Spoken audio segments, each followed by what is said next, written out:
bulletin sur Fraternité FM.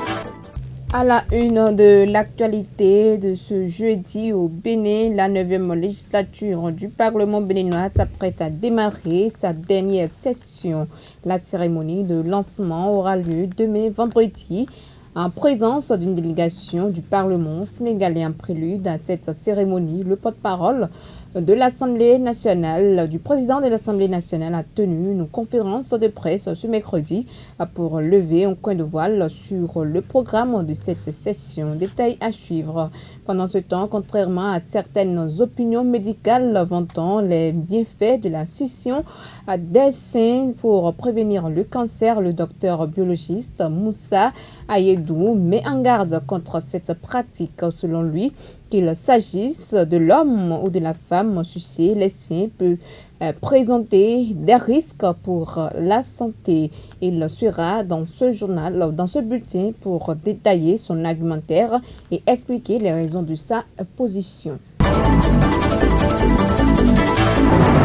Mesdames, Messieurs, bonjour, bienvenue à chacun et à tous. La deuxième et dernière session ordinaire de l'année s'ouvre demain à vendredi à l'Assemblée nationale. L'annonce faite ce mercredi par le porte-parole du président du Parlement à la faveur d'une cérémonie, d'une conférence de presse animée au siège de l'institution à Cotonou.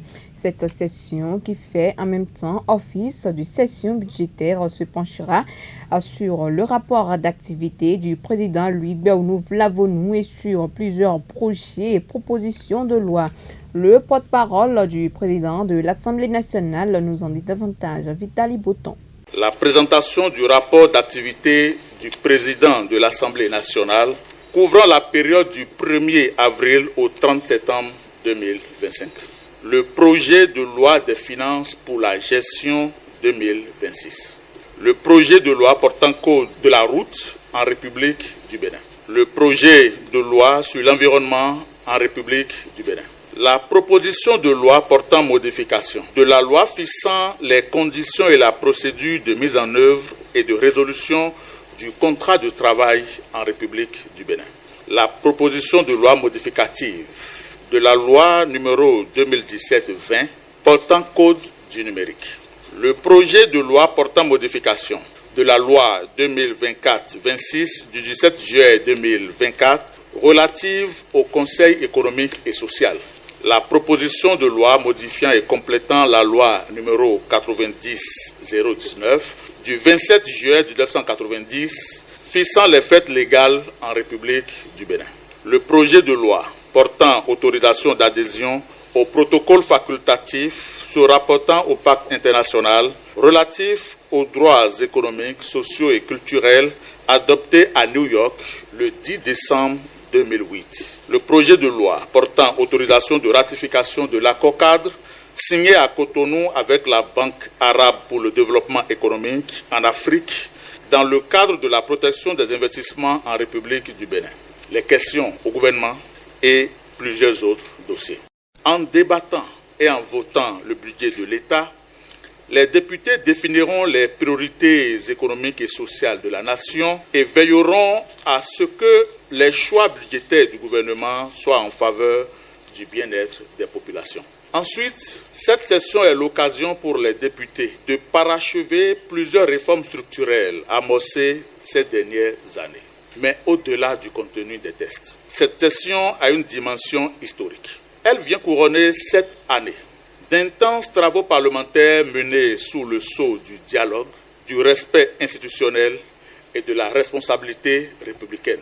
Sous la présidence du président Louis Béounou Vlavonou, la 9e législature s'est illustrée par la stabilité et la sérénité des débats parlementaires. L'Assemblée nationale publiera très prochainement un document bilan retraçant les grandes réalisations des 8e et 9e législatures.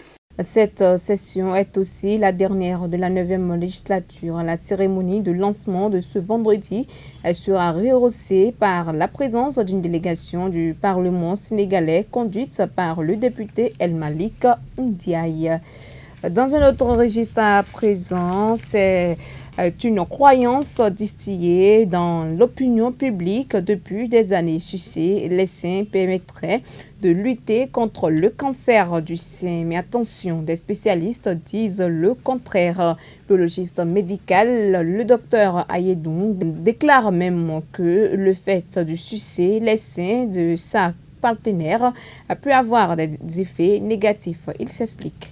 Récemment, je pense que notre maître professeur Nkonou a animé une émission et si elle a dit, c'est que c'est scientifiquement prouvé aujourd'hui que la succion des seins par le partenaire ou le conjoint ne vous exclut pas ou bien ne vous dédouane pas de faire un cancer du sein. Donc c'est une fausse information qui circule. Là, vous découragez les hommes qui aiment sucer les seins. Au contraire, notre maître a plutôt tendance à ne pas recommander la succion des seins par les partenaires. Parce que en réalité, c'est prouvé. Vous allez voir une jeune fille qui dit il y a du liquide qui coule de mes seins. Lorsque vous regardez bien, c'est la succion par le partenaire qui est à la base de ça. Et quand c'est comme ça, on peut faire des bilans, faire des investigations, on constate que en réalité il n'y a rien. Finalement on dit si ton partenaire a l'habitude de faire cette succion, il faut qu'il arrête, sinon voilà. Lorsque c'est détecté tôt, nous avons le nécessaire pour traiter.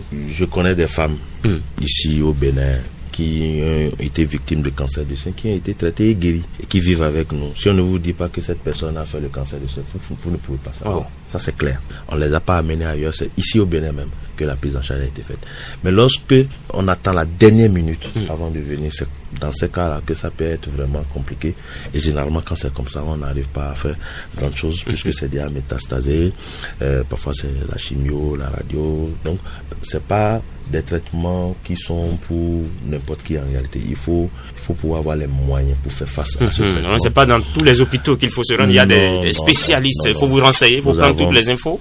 Des spécialistes de cancer, d'accord, des oncologues qui s'en occupent, mais c'est des traitements qui ont un coût financier et aussi celui qui suit le traitement, la personne qui suit le traitement doit avoir un mental de guerrier vraiment. En plus bref, à présent, l'ex-maire de Cotonou, Isidore Nyolonfou, recouvre provisoirement sa liberté selon les informations.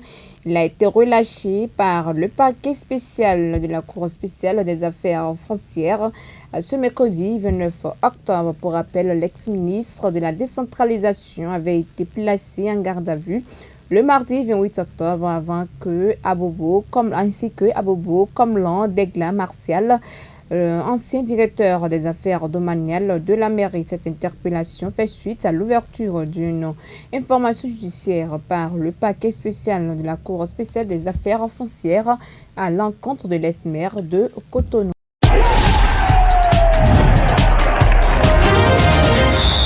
Jacques Degbe, bonjour. Bonjour, Mazuratou.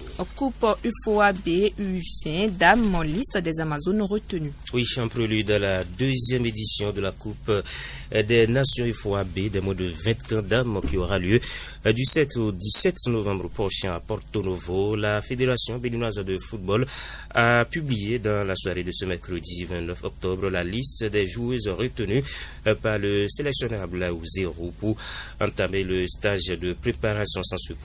Cette liste est composée des joueuses qui ont disputé en septembre dernier le deuxième tour des éliminatoires de la Coupe du Monde féminine U20 face à la Guinée. On retrouve notamment les gardiennes Gloria Bikou, Larissa Saizonou et Nadiat Salifou. Pour le reste, au niveau des défenseurs, on a Bella Onkpevi, Laura Bikou, milieu de terrain, quelques noms pour vous, Priska Onkpo, Joël Kwadonou et Yasmi Nat Dibril, sans oublier en attaque Sandra Baba et Rakibatu Sabi et Mané, qui joue notamment à l'AC Kabongo.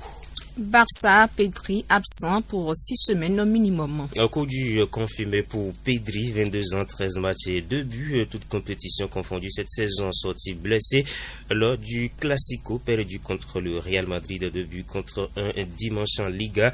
Eh bien, le milieu du FC Barcelone souffre d'une lésion à l'ischio jambier gauche.